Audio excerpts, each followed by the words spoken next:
Here's how to run a virus scan on your Windows PC or laptop using the built-in Windows Security tool. No third-party software required. Press the Windows key and search for Windows Security. Open it and click the three lines in the top left to expand the menu. Click Virus and Threat Protection. You will see a Quick Scan button. This scans the most common locations where malware hides and takes just a few minutes. If you want a more thorough check, click Scan Options.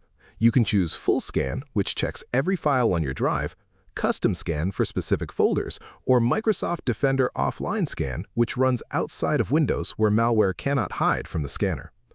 For most situations, Quick Scan is enough.